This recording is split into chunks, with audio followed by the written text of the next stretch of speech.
রাসূলুল্লাহ সাল্লাল্লাহু আলাইহি সাল্লাম বলেন, আলা ওয়া ইন্না আহরামাল আইয়াম ইয়াউমুকুম হাদা। শোনো, দিনের মধ্যে সবচাইতে সম্মানিত দিনসমূহের মধ্যে সর্বোত্তম দিন হলো এই দিনটা, তথা জিলহজ মাসের 10 তারিখ। জিলহজ মাসের 10 তারিখ। মুসনাদে বাজ্জার হাদিসের একটা কিতাব আছে, এই কিতাবের 1128 নম্বর হাদিসের বর্ণনা। রাসূলুল্লাহ সাল্লাল্লাহু আলাইহি সাল্লাম বলেন, আফজলুল আইয়াম আইয়ামুল আশর, আশরি জিলহিজ্জাহ। রাসূলুল্লাহ সাল্লাল্লাহু আলাইহি সাল্লাম বলেন, সর্বোত্তম দিন হলো জিলহজ মাসের প্রথম 10 দিন। আর ইবনে মাজার বর্ণনায় নবী বলেন, এই 10 দিনের মধ্যে আবার শ্রেষ্ঠ দিন হলো জিলহজের 10 তারিখ। এবার ঠান্ডা মাথায় একটু শুনেন, সূরা তাওবার 36 নম্বর আয়াতে আল্লাহ বলেন 4টি মাস সম্মানিত। সহিহ বুখারীর 4662 নম্বর হাদিসে রাসূল বলেন, জিলকদ, জিলহজ, মুহররম আর রজব, এই 4 মাস সবচেয়ে সম্মানিত। ইবনে মাজার 3931 নম্বর হাদিসে বলেন, এই 4 মাসের মধ্যে আবার জিলহজ মাস সবচেয়ে বেশি সম্মানিত। সূরা ফজরের 2 নম্বর আয়াতের ব্যাখ্যা আব্দুল্লাহ ইবনে আব্বাস বলেন, জিলহজ মাসের মধ্যে প্রথম দশকটা আল্লাহর কাছে বেশি দামি। সহিহ বুখারীর 969 নম্বর হাদিসে আল্লাহ রাসূল বলেন, জিলহজ মাসের প্রথম দশকটা আল্লাহর কাছে বেশি দামি। মুসনাদে বাজ্জারের 1128 নম্বর হাদিসে আল্লাহ রাসূল বলেন, জিলহজ মাসের প্রথম দশক আল্লাহর কাছে বেশি দামি। ইবনে মাজার 3931 নম্বর হাদিসে আল্লাহ রাসূল বলেন, জিলহজ মাসের 10 দিনের মধ্যে সবচাইতে জিলহজের 10 তারিখটা অনেক বেশি ফজিলতপূর্ণ। এই হলো জিলহজ মাসের ফজিলত। জিলহজ মাস শুরু হয়ে গেছে গত রাত থেকে। এই জিলহজ মাসের ফজিলত আমরা জানলাম, জিলহজ মাসের গুরুত্ব আমরা জানলাম। এবার আমরা জানবো জিলহজ মাসের করণীয়। গত রাত থেকে জিলহজ মাস শুরু হয়ে গিয়েছে। যারা কোরবানি করব এবং কোরবানি করব না, গত রাত থেকে তাদের জন্য প্রথম করণীয় ছিল চুল নখ না কাটা। এটা যারা কোরবানি করব এবং করব না সবার জন্যই। আবু দাউদ এবং নাসাইর বর্ণনা দ্বারা বোঝা যায়, শুধু যারা কোরবানি করবে তাদের জন্য এই আমল, চুল আর নখ না কাটা। তো নাসাইর আরেকটা বর্ণনা দ্বারা বোঝা যায়, যারা কোরবানি করবে না তারাও চুল নখ কাটবে না।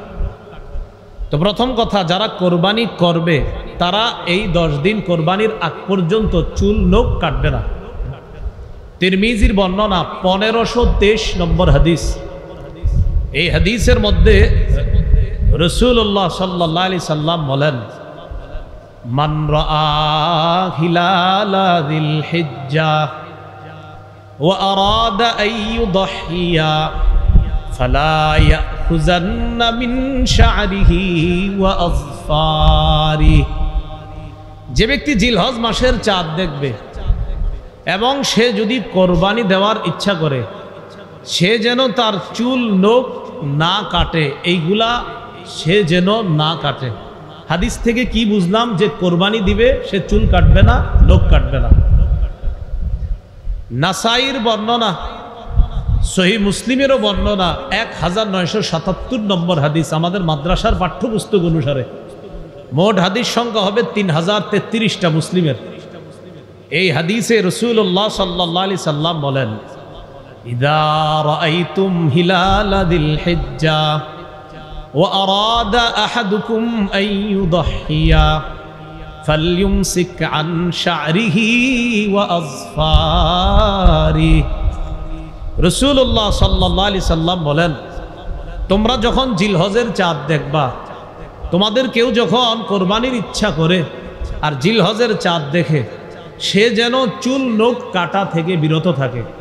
তিরমিজি আর মুসলিমের হাদিস থেকে বুঝলাম, যারা কোরবানি দিবে তারা চুল কাটবে না, নখ কাটবে না।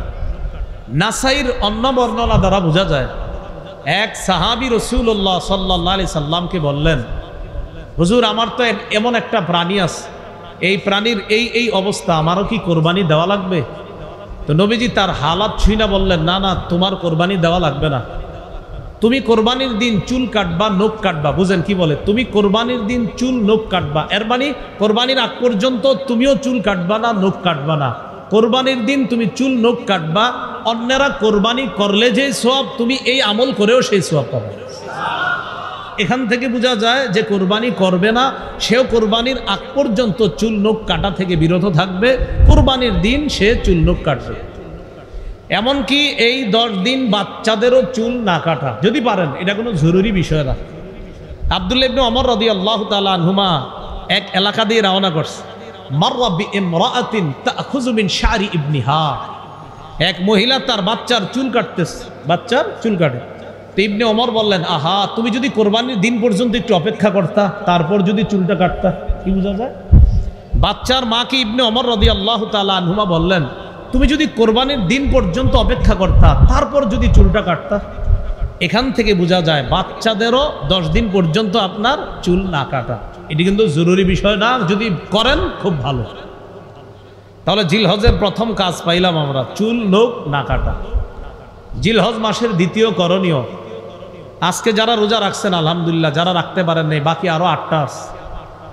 তো নিয়ম ছিল 9টা রোজা রাখা, যদি পারেন আজকে না রাখলেও সমস্যা নেই, বাকি 8টা রাখার চেষ্টা করেন।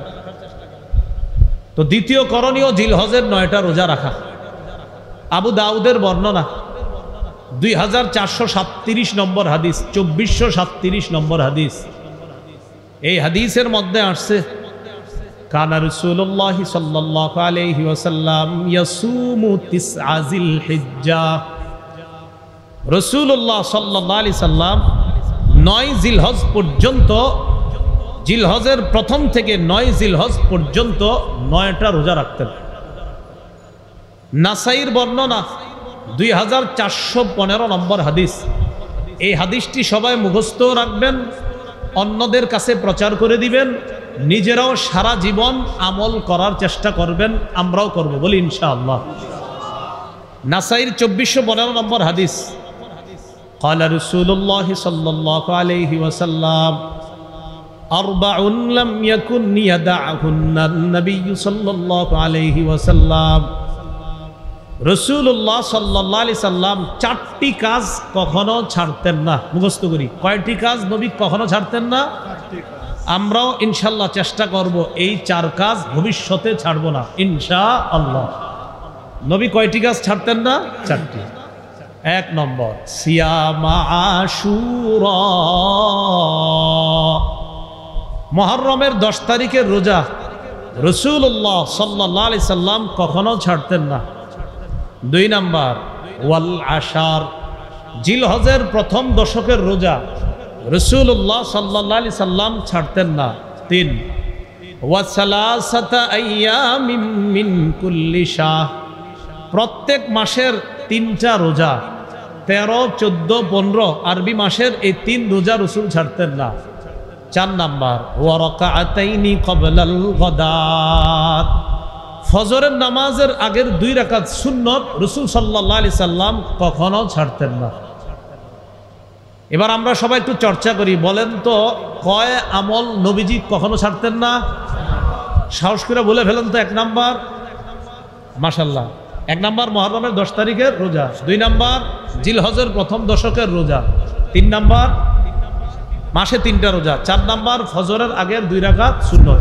আচ্ছা আমরা একটু বলি, বললে মনে থাকবে। বলেন, 1 নম্বর মুহররমের 10 তারিখের রোজা, 2 জিলহজের প্রথম দশকের রোজা, 3 প্রত্যেক আরবি মাসের 3টি রোজা, 4 ফজরের আগের 2 রাকাত সুন্নত। এই 4টা আমল রাসূল সাল্লাল্লাহু আলাইহি সাল্লাম কখনো ছাড়তেন না। যাই হোক, জিলহজ মাসের দ্বিতীয় আমল পাইলাম 9টি রোজা রাখা। আজকে যারা রাখছেন আলহামদুলিল্লাহ, বাকিগুলাও রাখবেন। যারা রাখতে পারেন নাই, বাকিগুলা রাখলে সওয়াব আছে, ফজিলত আছে, কোনো সমস্যা নাই, রাখেন। তৃতীয় আমল, 9 জিলহজের রোজাটা গুরুত্ব দিয়ে রাখা। 9 জিলহজের রোজা গুরুত্ব দিয়ে রাখা। সহিহ মুসলিমের বর্ণনা 1162 নম্বর হাদিস, মাদ্রাসা পাঠ্যপুস্তক অনুসারে, قال رسول الله صلى الله عليه وسلم صيام يوم عرفة احتسب على الله আইয়ুকাফিরাস সানাতাল্লাতী ক্বাবলা ওয়াল্লাতী বা'দা। রাসূলুল্লাহ সাল্লাল্লাহু আলাইহি সাল্লাম বলেন, কেউ যদি আরাফার দিনের রোজা রাখে, তথা 9 জিলহজের রোজা। আরাফার দিনের রোজা এটা একটা পারিভাষিক নাম, মনে রাখবেন।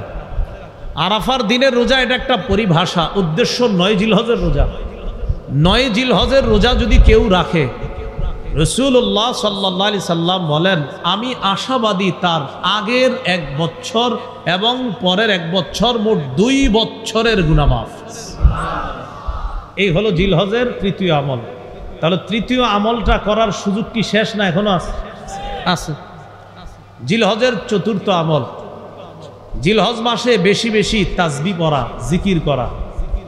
মুসনাদে আহমদের বর্ণনা, ক্বালা রাসূলুল্লাহ সাল্লাল্লাহু আলাইহি ওয়াসাল্লাম আকসিরু ফীহিন্না মিনাত তাকবীর ওয়াত তাহমীদি ওয়াত তাহলিল।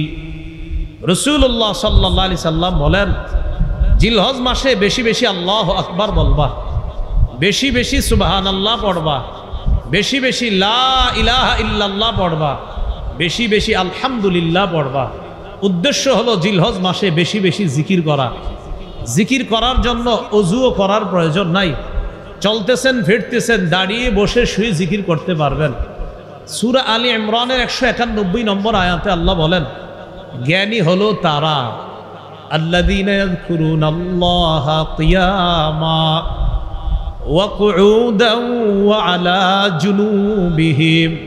আল্লাহ বলেন জ্ঞানী তারা যারা দাঁড়িয়ে আল্লাহকে স্মরণ করে, আল্লাহর জিকির করে, ওয়া কুউদা যারা বসে আল্লাহকে স্মরণ করে, ওয়া আলা জুনুবিহিম যারা শুয়ে শুয়ে আল্লাহকে স্মরণ করে, জিকির করে। তাহলে জিলহজ মাস ছাড়াও জিকির করব, বাকি জিলহজ মাসে খুব বেশি পরিমাণে জিকির করার চেষ্টা করব। আল্লাহ তৌফিক দান করেন।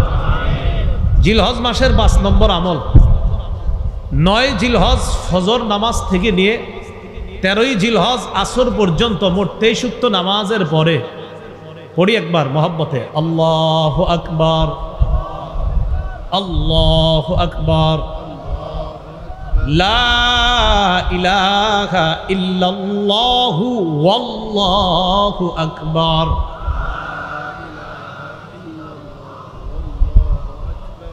আল্লাহু আকবার। কি বলছি বুঝে আসছে? লা ইলাহা ইল্লাল্লাহু ওয়াল্লাহু আকবার, আল্লাহু আকবার ওয়ালিল্লাহিল হামদ। আল্লাহু আকবার, আল্লাহু আকবার, লা ইলাহা ইল্লাল্লাহু ওয়াল্লাহু আকবার, আল্লাহু আকবার ওয়ালিল্লাহিল হামদ। 9 জিলহজ ফজর থেকে নিয়ে 13ই জিলহজ আসর পর্যন্ত পুরুষরা উচ্চ আওয়াজে একবার, নারীরা নিম্ন আওয়াজে একবার পাঠ করবে। এই 23 ওয়াক্ত নামাজের মাঝে কারো কোনো নামাজ যদি কাজা হয়ে যায়, কারো যদি 9 জিলহজ ফজর থেকে নিয়ে 13ই জিলহজ আসর পর্যন্ত কোনো ওয়াক্ত নামাজ কাজা হয়, আর ওই কাজা নামাজটা যদি আপনি এই 5 দিনের মধ্যে আদায় করেন, আমি আবারও বলছি, 9 জিলহজ থেকে নিয়ে 13ই জিলহজ পর্যন্ত যেই নামাজগুলার পরে তাকবীরে তাশরিক পড়তে হয়, এই নামাজগুলার কোনো এক ওয়াক্ত নামাজ যদি উযরের কারণে কারো কাজা হয়ে যায়, আপনি কোনো কারণে এক ওয়াক্ত নামাজ কাজা হয়ে গেছে, এর মানে আপনি তাকবীরে তাশরিকটাও দিতে পারেন নাই, নামাজ কাজা মানে তাকবীরও তো দেন নাই। এখন যদি এই 5 দিনের মধ্যে আপনি তাকবীরে তাশরিকের দিনগুলা চলার মধ্যেই যদি ওই ওয়াক্ত নামাজের কাজাটা পড়েন, তাহলে কাজা নামাজের পরে এই তাকবীরটাও পড়তে হবে। আল্লাহ জানে বুঝছেন নি সবাই? আমি আশাবাদী বুঝছেন। এরপরে দৃষ্টান্ত দিই, 9 জিলহজ থেকে 13ই জিলহজ পর্যন্ত কথার কথা কারো জোহরের নামাজ কাজা হয়ে গেছে একদিন, এই জোহরের কাজা নামাজটা যদি সে এই 13ই জিলহজের আগেই আদায় করে, তাহলে তার এই নামাজের পরে ওই যে তাকবীরে তাশরিকটা ছুটে গেছিল, এটাও তার আদায় করতে হবে। এবার বুঝে আসছে না সবার?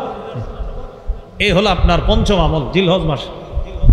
জিলহজ মাসের 6 নম্বর আমল, কোরবানির দিন কোরবানি করা, তথা 10ই জিলহজ কোরবানি করা। 10ই জিলহজ নফল এবাদতের মধ্যে তথা ফরজ এবাদতের পরে, ফরজ এই জায়গায় নফল মানে উদ্দেশ্য আবার কোরবানি নফল এমন না, ফরজ এবাদতের পরে 10ই জিলহজ রক্ত প্রবাহিত করা আল্লাহর কাছে সবচাইতে শ্রেষ্ঠ এবাদত। আল্লাহর জন্য রক্ত প্রবাহিত করা তথা কোরবানি দেওয়া। এই হলো আপনার 6 নম্বর আমল জিলহজ মাস।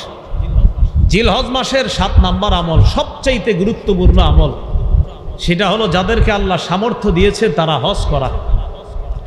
সূরা আলী ইমরানের 97 নম্বর আয়াতে আল্লাহ পাক রব্বুল আলামিন বলেন, ওয়ালিল্লাহি আলান নাসি হিজ্জুল বাইতি মান ইসতাতা ইলাইহি সাবিলা। যারা কাবা পর্যন্ত পৌঁছার সামর্থ্য রাখে, যাদেরকে আল্লাহ এই পরিমাণ সামর্থ্য দান করেছে যে তারা প্রয়োজনের অতিরিক্ত অর্থ সম্পদ দিয়ে কাবায় গিয়ে আবার দেশে ফিরে আসার সামর্থ্য রাখে, তাদের জন্য আল্লাহকে খুশি করার জন্য এদের উপর হজ করা ফরজ। হাদিসে কুদসির মধ্যে আল্লাহ পাক রব্বুল আলামিন বলেন, সহিহ ইবনে হিব্বান হাদিসের কিতাবে আসছে, আল্লাহ পাক রব্বুল আলামিন বলেন, ইন্না আবদান সাহহাহতু লাহু জিসমা ওয়া ওয়াসসা'তু আলাইহি ফিল মাঈশা তামজি আলাইহি খামসাতু আ'ওয়াম লা ইয়াফিদু ইলাইয়া লামাহরুম। আল্লাহ বলেন, আমি যাকে সুস্থ রাখলাম আর যাকে এই পরিমাণ সামর্থ্য দান করলাম যে আমার ঘর পর্যন্ত আসার সামর্থ্য আমি তাকে দিয়েছি, এইভাবে 5 বছর কেটে গেছে সে আমার ঘরে হজ করতে আসে না। কোনো বান্দার শরীর সুস্থ রাখলাম, তাকে আমি এই পরিমাণ সামর্থ্য দিছি যে সে হজ করতে পারত, 5 বছর হয়ে গেছে সে হজ করে না। আল্লাহ বলেন লামাহরুম, সে হতভাগা, সে কপাল পোড়া, সে বঞ্চিত। হজ ফরজ হয়েছে, আসে না, কয় বছর হয়ে গেছে? 5 বছর। যাব যায় না, 5 বছর হয়েছে। আল্লাহ কয় তাকে সামর্থ্য দিলাম, আমি তাকে সামর্থ্য দান করলাম। আল্লাহ তাআলা বলছেন আমি তাকে সামর্থ্য দিলাম, সুস্থ রাখলাম, এরপরে আমার কাছে আসে না 5 বছর, সে বঞ্চিত, সে হতভাগা, সে কপাল পোড়া।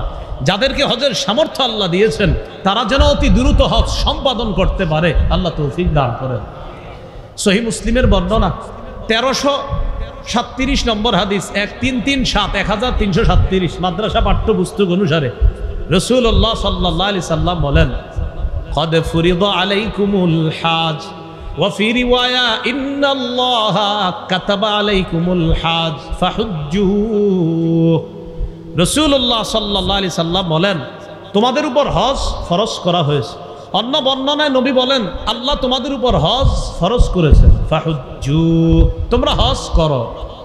فقال رجل أكل عام يا رسول الله। এক ব্যক্তি রাসূলুল্লাহ সাল্লাল্লাহু আলাইহি সাল্লামের কাছে জানতে চাইলেন, হে আল্লাহর হাবিব, হজ কি প্রতি বছর ফরজ? ফাসাকাতা, রাসূলুল্লাহ সাল্লাল্লাহু আলাইহি সাল্লাম চুপ রইলেন। নবী বললেন, তোমাদের উপর হজ ফরজ করা হয়েছে যাদের সামর্থ্য আছে, অতএব তোমরা হজ করো। একজন প্রশ্ন করলেন, হুজুর হজ কি প্রতি বছর ফরজ? নবীজি চুপ রইলেন। হাত্তা ক্বালাহা সালাসা, এই প্রশ্নটা তিনি 3 বার করলেন। এরপর নবী বললেন, লাউ কুলতু নাআম লা ওয়াজাবাত ওয়া লামাসতাতাতুম।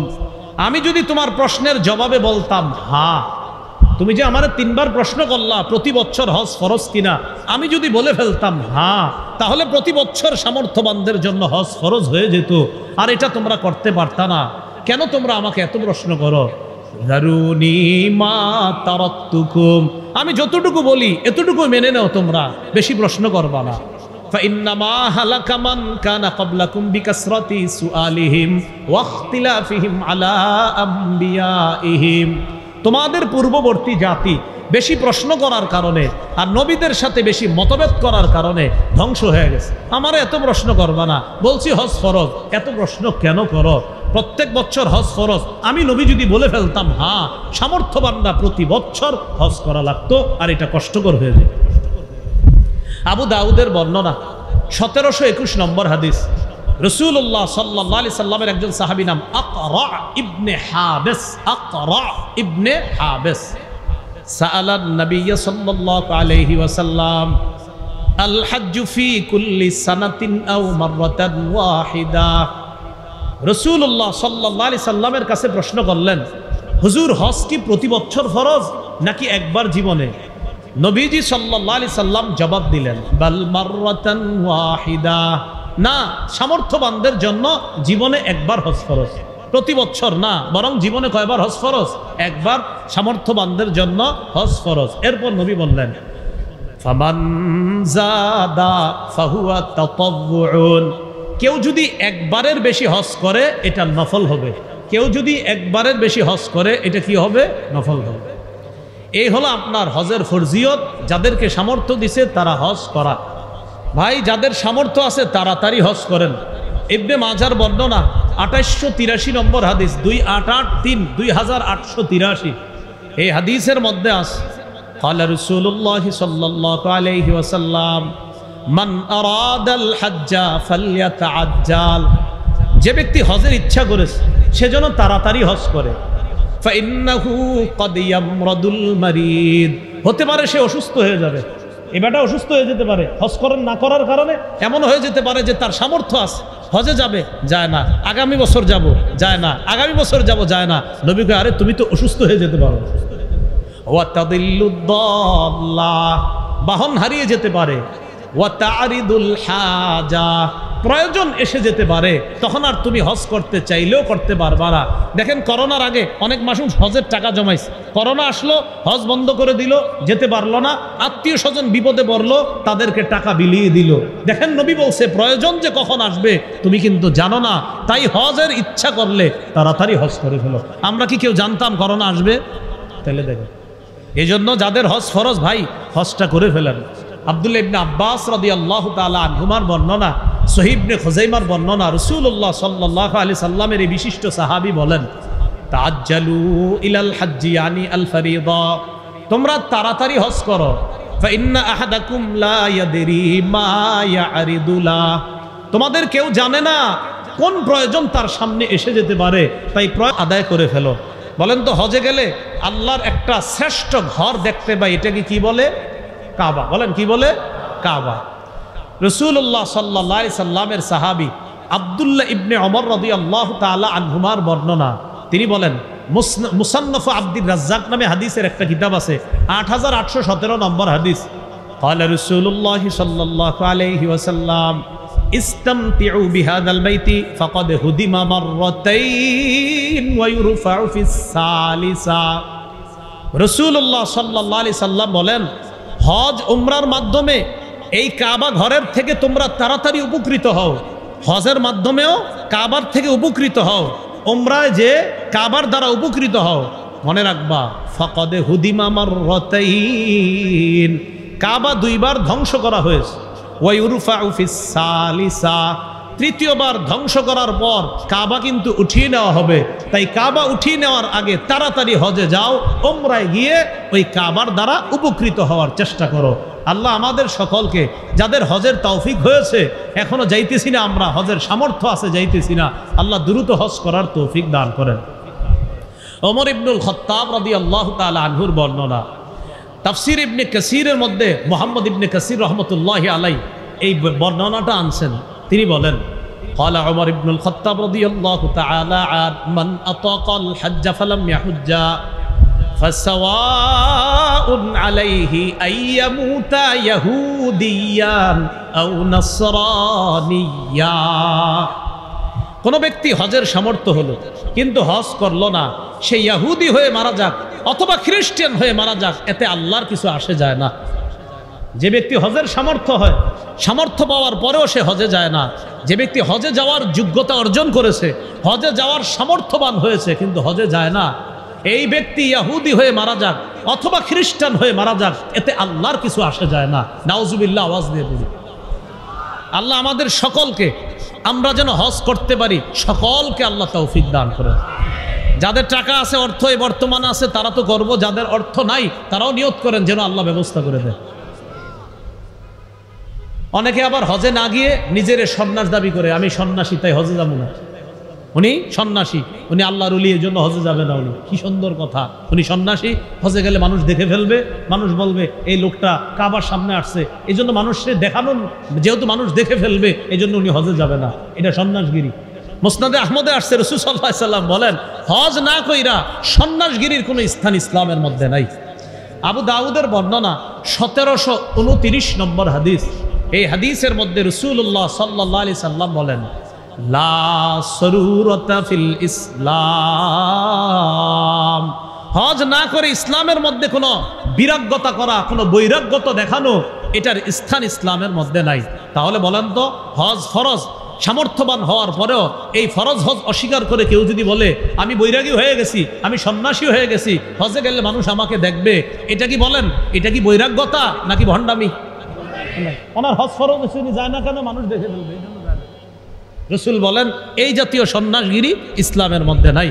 আল্লাহ আমাদেরকে বুঝার তৌফিক দান করেন। এবার মন দিয়ে 11টা কথা শুনবেন। কয়টা? এতক্ষণ আলোচনা এক অংশ গেল, এখন সর্বশেষ 11টা কথা মন দিয়ে শুনেন। 1 নাম্বার, হজের ফজিলত। এই হজের ফজিলতের ক্ষেত্রে 4টি হাদিস বলতেছি, মন দিয়ে শুনেন। তিরমিজির বর্ণনা 811 নম্বর হাদিস। ক্বালা রাসূলুল্লাহ সাল্লাল্লাহু আলাইহি ওয়াসাল্লাম মান হাজ্জা ফালাম ইয়ারফুস ওয়ালাম ইয়াফসুক গুফিরা লাহু মা তাকদ্দামা মিন যামবি। যে ব্যক্তি হজ করলো, হজের মধ্যে অশ্লীল কথা বলল না আর অশ্লীল কাজ করলো না, তার আগের গুনাহগুলা মাফ করে দেওয়া হলো। আরেকটা ফজিলত শুনেন, সহিহ বুখারীর বর্ণনা 1521 নম্বর হাদিস। ক্বালা রাসূলুল্লাহ সাল্লাল্লাহু আলাইহি ওয়াসাল্লাম মান হাজ্জা লিল্লাহ ফালাম ইয়ারফুস ওয়ালাম ইয়াফসুক রাজাআ কায়াউমিন ওয়ালাদাতহু উম্মুহু। রাসূলুল্লাহ সাল্লাল্লাহু আলাইহি সাল্লাম বলেন, কেউ যদি আল্লাহর জন্য হজ করে, হজের মধ্যে যদি অশ্লীল কথা না বলে, অশ্লীল কাজ না করে, তার মা তাকে জন্ম দিলে যেমন নিষ্পাপ, এমন নিষ্পাপ সদ্য নবজাতক শিশুর মতো সে হজ থেকে ফিরে আসবে। আরেকটা ফজিলত শুনেন, ক্বালা রাসূলুল্লাহ সাল্লাল্লাহু আলাইহি ওয়াসাল্লাম মান হাজ্জা লিল্লাহ ফাকাদা মানাসিকা। যে ব্যক্তি আল্লাহর জন্য হজ করে আর হজের বিধিবিধানগুলো সঠিকভাবে পালন করে, ওয়া সালিমাল মুসলিমুনা মিন লিসানিহি ওয়া ইয়াদি, হজে যাওয়ার পর এই ব্যক্তির হাত এবং জবান থেকে কষ্ট দেওয়া থেকে অন্য হাজিরা যদি নিরাপদ থাকে। আপনি হজে গেলেন, আমি হজে গেলাম, যাওয়ার পর আমার জবানের কষ্ট দেওয়া আর আমার হাতের কষ্ট দেওয়া থেকে অন্য মুসলমান, অন্য হাজি যদি নিরাপদ থাকে, গুফিরা লাহু মা তাকদ্দামা মিন যামবি, নবী বলেন তার আগের গুনাহগুলা মাফ। এই জন্য তো হজরে আসওয়াদ চুমা দেওয়ার সময় যারা যাবেন ভবিষ্যতে ইনশাআল্লাহ, কাউরে ধাক্কা দিবেন না 2 হাত দিয়ে, এইভাবে মুসলমানদের কষ্ট দিয়ে হজরে আসওয়াদ চুমা দেওয়ার কোনো দরকার নাই। যদি পারেন আস্তে ধীরে ধীরস্থির ভাবে গিয়ে চুমা দিবেন, তো আরেক মুসলমানকে ধাক্কা মেরে আপনি ফেলে দিয়ে হজরে আসওয়াদকে চুম্বন করবেন, এই বিধান আর এই অধিকার ইসলাম আপনাকে দেয় নাই। মুসলমানকে কষ্ট দেওয়া যাবে না। হ্যাঁ, আপনি আস্তে ধীরে গিয়ে হজরে আসওয়াদকে চুমা দেন, অথবা আপনি চান্স খুঁজতে থাকেন, কয়েকবার চক্কর দিতে থাকেন। কারণ আপনি তওয়াফ করলেই দেখবেন প্রথমে দূরে আছেন, দ্বিতীয় তওয়াফে দেখবেন আরেকটু কাছে আসতে পারবেন, এরকম তওয়াফে বারবার যাইতে যাইতে দেখবেন কাছাকাছি হয়ে যাবেন, ইনশাল্লাহ সুযোগ পেয়ে যাবেন। বুঝাইতে চাইলাম, পাথর চুমা দিতে গিয়ে আপনার হাত, আপনার জবান দিয়ে অন্য কোনো মুসলমান যেন কষ্ট না পায়। চুমা তো অবশ্যই দেওয়ার চেষ্টা করবেন, কিন্তু মুসলমানকে অবশ্যই কষ্ট দিবেন না। 2টা কথা বলছি, অবশ্যই চুমা দেওয়ার চেষ্টা করবেন পাথর, আবার অবশ্যই মুসলমানকে কষ্ট না দেওয়ার চেষ্টা করবেন। কথা বুঝে আসেনি? এটাও করা যাবে না, আবার এটা করতে হবে। পাথরেও চুমা দিব ইনশাল্লাহ, আবার মুসলমানকে কষ্ট দেওয়া যাবে না। এইগুলো আপনার হজের আরেকটা ফজিলত বলি। মুসলিম শরীফের বর্ণনা 121 নম্বর হাদিস, একদম শুরু দিকে আছে। নবীর সাহাবী আমর ইবনুল আস রাদিয়াল্লাহু তাআলা মারা যাবে অবস্থা, মনটা খারাপ, মুমূর্ষ অবস্থায় সাহাবীরা তার পাশে। তখন তাকে সান্ত্বনা দিয়ে সাহাবায়ে কেরাম বললেন, আমা আলিমতা ইয়া আমরু আন্নাল ইসলামা ইয়াহদিমু মা কানা ক্বাবলা। আমার এত চিন্তা করো কেন? তুমি কি জানো না ইসলাম তার আগের গুনাহগুলা ধুয়ে মুছে মিটিয়ে দেয়, ধ্বংস করে দেয়। আরে তুমি তো মুসলমান হয়েছো, তুমি তো ইসলাম গ্রহণ করেছো, এর মানে ইসলাম গ্রহণ করাটাই তোমার আগের গুনাহ মাফের জন্য যথেষ্ট হয়ে গেছে। আমা আলিমতা আন্নাল ইসলামা ইয়াহদিমু মা কানা ক্বাবলা ওয়া আন্নাল হিজরাতা তাহদিমু মা কানা ক্বাবলাহা। হিজরত করলে হিজরত আগের গুনাহগুলা ধ্বংস করে দেয়, ধুয়ে মুছে সাফ করে দেয়। ওয়া আন্নাল হাজ্জা ইয়াহদিমু মা কানা ক্বাবলা। হজ করলে হজ তার আগের গুনাহগুলা ধ্বংস করে দেয়, ধুয়ে মুছে সাফ করে দেয়। কয়টা কথা জানি বলবো? 11টা। 11টার মধ্যে এই প্রথম কথা গেল হজের ফজিলত। এবার দ্বিতীয় কথা, হজ্জে মাবরুরের ফজিলত। এতক্ষণ বলছি হজের ফজিলত, এখন জানবো হজ্জে মাবরুরের ফজিলত। আল্লাহর কাছে সবাই দোয়া করবেন, আত্মীয় স্বজন যারা হজে গেছে, আল্লাহ আমার ওই আত্মীয়কে আপনি হজ্জে মাবরুর নসিব করবেন, এই দোয়া করবেন। হজ্জে মাবরুরের ফজিলত শোনেন, সহিহ বুখারী 1773 নম্বর হাদিস। قال رسول الله صلى الله عليه وسلم العمرة إلى العمرة كفارة لما بينهما। এক উমরা আর আরেক উমরা, দুই উমরার মাঝে যেই গুনাহগুলা হয় পরবর্তী উমরা আগের গুনার জন্য কাফফারা হয়ে যায়। ওয়াল হাজ্জুল মাবরুর লাইসা লাহু জাযাউন ইল্লাল জান্নাহ। নবীজি বলেন হজ্জে মাবরুরের প্রতিদান একমাত্র আল্লাহর জান্নাত। হজ্জে মাবরুরের প্রতিদান আল্লাহর জান্নাত। আরেকটা ফজিলত শুনেন হজ্জে মাবরুরের, তিরমিজির বর্ণনা 810 নম্বর হাদিস। قال رسول الله صلى الله عليه وسلم تابعوا بين الحج والعمرة فإنهما ينفيان الفقر والذنوب كما ينفي الكير خبث الحديد والذهب والفضة। রাসূলুল্লাহ সাল্লাল্লাহু আলাইহি সাল্লাম বলেন, কামারের হাপর, লোহা, স্বর্ণ আর রূপার জং ময়লা যেমন দূর করে দেয়, হজ আর উমরা দারিদ্রতা এবং গুনাহকে এইভাবে দূর করে দেয়, ধুয়ে মুছে সাফ করে দেয়। হজে গেলে টাকা খরচ হয় না? হয় না? হজে গেলে টাকা খরচ হয় কিনা? নবীজি বলেন টাকা দেখতেছো খরচ হয়, তোমার দারিদ্রতা দূর হয়। সুবহান। আরে ভাই, টাকা গেলে কি টাকা কমলো না বাড়লো? বলেন কমলো। টাকা গেলে কি কমলো না? আমার যে এই যে 7 লাখ টাকা হজে যাবে, এটা কি বাড়লো না কমলো? নবীজি কয় তোমার দারিদ্রতা দূর হইছে। হজ করলে দারিদ্রতা দূর হবে, গুনাহ দূর হবে। যেমন কামারের হাপর, লোহার ময়লা জং, স্বর্ণ রূপার ময়লা জং দূর করে দেয়, হজ করলে দারিদ্রতা এবং গুনাহগুলাকে এইভাবে ধুয়ে মুছে সাফ করে। এরপরে শেষে নবী বলেন ওয়ালাইসা লিল হাজ্জাতিল মাবরুরাতি সাওয়াবুন ইল্লাল জান্নাহ। হজ্জে মাবরুরের প্রতিদান সওয়াব একমাত্র আল্লাহর জান্নাত। হজ্জে মাবরুর যদি আল্লাহ কাউকে নসিব করে, তার সওয়াব, তার প্রতিদান সেটা মরার পরেই আল্লাহর জান্নাতের মেহমান। হজ্জে মাবরুর কি জিনিস? সাহাবীরা প্রশ্ন করছে, ওয়া মা বিরুহু ইয়া রাসূলুল্লাহ। হুজুর, হজের মধ্যে মাবরুর জিনিসটা কি? বীর জিনিসটা কি? সদাচার কি? নবীজি বললেন ইতআমুত তাআম ওয়া তিবুল কালাম।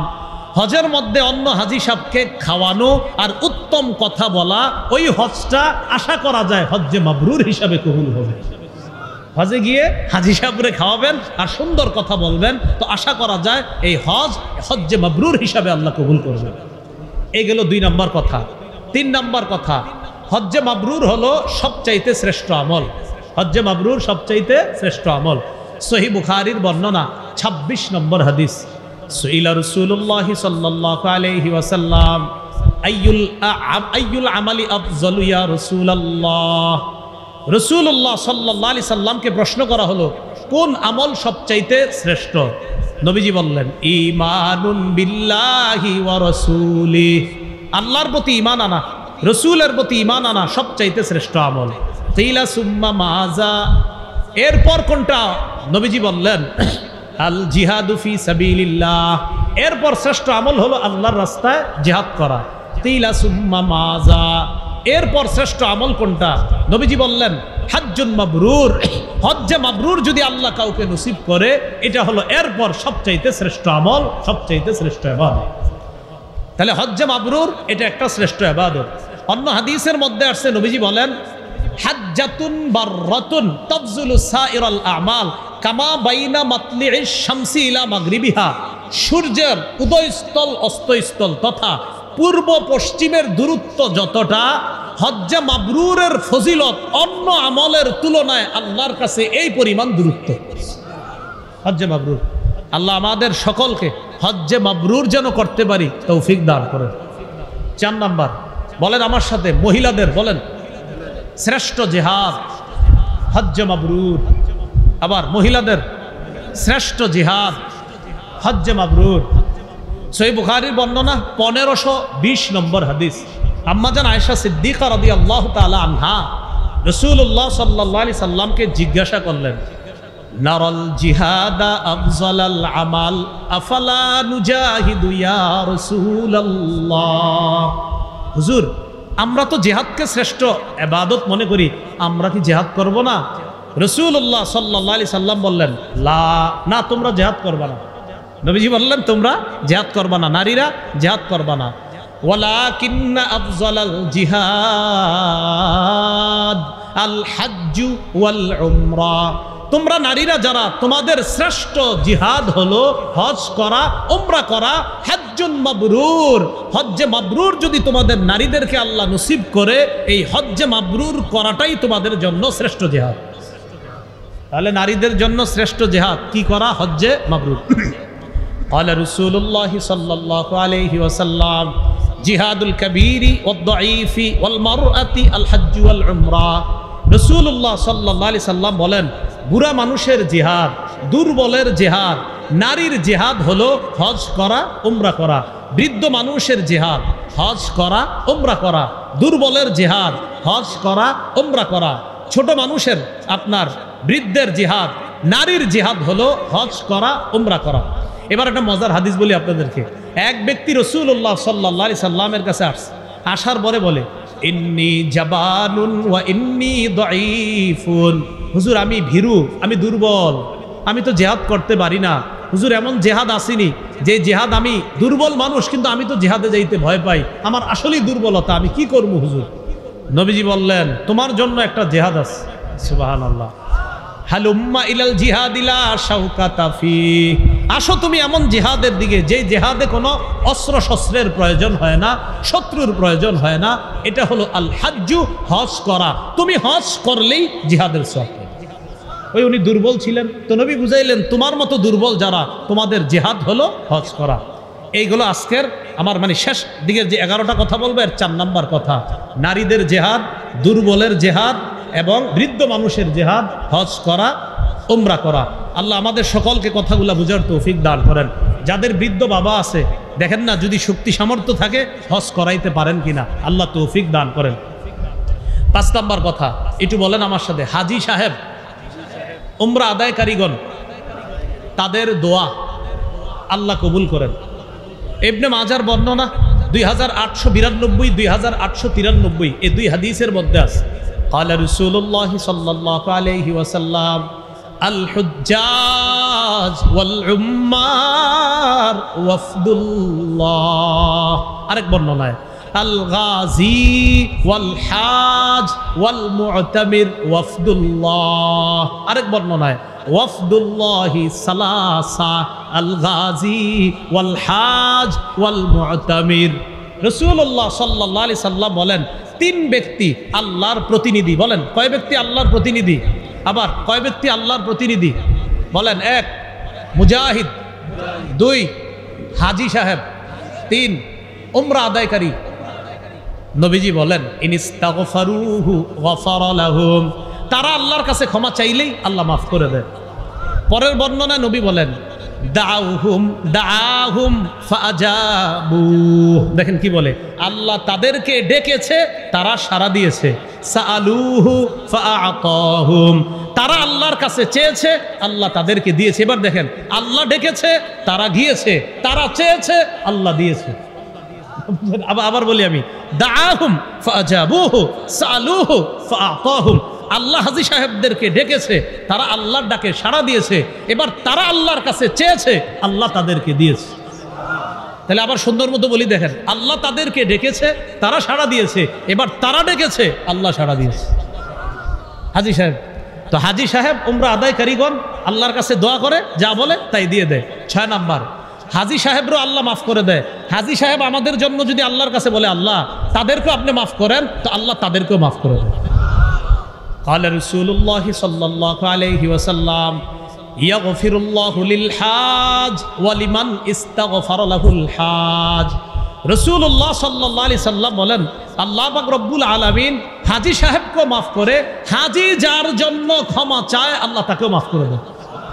তাহলে আমরা যারা হজে গিয়েছে তাদেরকে ফোন করে এই কথা বলা যে আমার জন্য আপনি আল্লাহর কাছে দোয়া করবেন, কারণ হাজী যার জন্য দোয়া করবে আল্লাহ তাকেও মাফ করে দিবেন।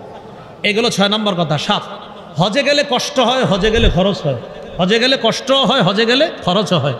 আম্মাজান আয়েশা সিদ্দিকা রাদিয়াল্লাহু তাআলা আনহা বর্ণনা, তাকে রাসূলুল্লাহ সাল্লাল্লাহু আলাইহি সাল্লাম বলেন, ইন্না লাকি মিনাল আজরি আলা কদরি নাসাবিকি ওয়া নাফাকাতিক। আয়েশা, হজে আসার পর যেই পরিমাণ কষ্ট আর খরচ হয়, এই কষ্ট আর খরচের প্রতিটা কষ্ট আর খরচের বিনিময় আল্লাহর পক্ষ থেকে তুমি পেয়ে যাবে। মুসনাদে আহমদের 23,000 হাদিস, হাদিস নাম্বার কত? 23,000, অর্থাৎ 23,000 মানে হাদিস নাম্বারটাই 23,000 নম্বর হাদিস। এই হাদিসে আসছে রাসূলুল্লাহ সাল্লাল্লাহু আলাইহি সাল্লাম বলেন, আর নাফাকাতু ফিল হজ কান নাফাকাতি ফি সাবিলিল্লাহ, হজের মধ্যে খরচ করা জিহাদের ময়দানে খরচ করার মতো। কেমন? কয় বিসাবিই মিআতিন, 700 গুণ পর্যন্ত আল্লাহ বাড়ায়া দেয়। কয়শো গুণ পর্যন্ত আল্লাহ বাড়ায়া দেয়? 700 গুণ পর্যন্ত। এই জন্য হজে গিয়ে খরচ করলে এটা লস নাই, লাভ। 8 নাম্বার কথা, হজে যাওয়ার সময় যদি কেউ মারা যায়, কিয়ামত পর্যন্ত তার আমলনামায় হাজী সাহেবের সওয়াব লেখা হবে। قال رسول الله صلى الله عليه وسلم من خرج حاجا فمات كتب له اجر الحاج الى يوم القيامه, যে ব্যক্তি হজের উদ্দেশ্যে বের হয় আর যদি সে মারা যায়, কিয়ামত পর্যন্ত তার আমলনামায় হাজী সাহেবের সওয়াব লিপিবদ্ধ করা হবে। ওয়ামান খারাজা মুতামিরান ফামাতা কুতিবা লাহু আজরুল মুতামিরি ইলা ইয়াউমিল কিয়ামা, যে ব্যক্তি উমরার উদ্দেশ্যে বের হয় সে যদি মারা যায়, কিয়ামত পর্যন্ত তার আমলনামায় উমরা আদায়কারীর সওয়াব তার আমলনামায়ও লিপিবদ্ধ চলতে থাকবে কিয়ামত পর্যন্ত। ওয়ামান খারাজা গাজিয়ান ফামাতা কুতিবা লাহু আজরুল গাজি ইলা ইয়াউমিল কিয়ামা, কেউ যদি জিহাদের উদ্দেশ্যে ঘর থেকে বের হয় আর যদি সে মারা যায়, কিয়ামত পর্যন্ত মুজাহিদের সওয়াব তার আমলনামায় লিপিবদ্ধ চলতে থাকবে। একটা মজার হাদিস আপনাদেরকে শোনাই। রসুলের সব হাদিসই তো মজার। রসুল সাল্লাল্লাহু আলাইহি ওয়াসাল্লামের সব হাদিসই কি মজার, মাঝে মাঝে মজার বলি মানে এটা বেশি মজা। সহিহ বুখারীর 1266, 1267। আরাফার ময়দানে নবীর পাশে এক সাহাবী। কোন জায়গায়? আরাফার ময়দানে। তো ওই জায়গায় এক সাহাবী নবীর পাশে। বাইনামা রাজুলুন ওয়াকিফুন মা রাসূলিল্লাহি সাল্লাল্লাহু আলাইহি ওয়াসাল্লাম বিআরাফা, এক ব্যক্তি আরাফার ময়দানে নবীর পাশে।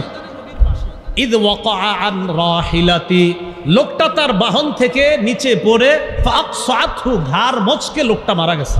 আমি আবার বলছি, আরাফার ময়দানে নবীর পাশে এক ব্যক্তি তার বাহন থেকে পড়ে গিয়ে ঘাড় মচকে মারা গেছে। মারা যাওয়ার পর এখন কি হবে? গোসল হবে, কাফন হবে। সাহাবায়ে কেরামকে নবী বললেন, ইগসিলুহু বিমাইন ওয়া সিদরিন, তাকে বড়ই পাতা গরম পানিতে বড়ই পাতা গরম করে তাকে গোসল দাও। 1, 2 ওয়াকাফিনুহু বিসাউবাইন, তাকে 2 কাপড় দিয়ে কাফন দাও। পুরুষে কয় কাপড় দিতে হয়? 3টা। তো তাকে কয়টা দিতে বললেন নবী? 2টা। 3 নাম্বার ওয়ালা তুহান্নিতুহু, তাকে সুগন্ধি লাগাইবা না। 4 নাম্বার ওয়ালা তুখাম্মিরু রাসাহু, তার মাথাটা ঢাকবা না। তাহলে 1 নাম্বার গোসল করাও, 2 নাম্বার 2 কাপড়ে কাফন পড়াও, 3 নাম্বার সুগন্ধি লাগাও না, 4 নাম্বার মাথাটা ঢাকবা না।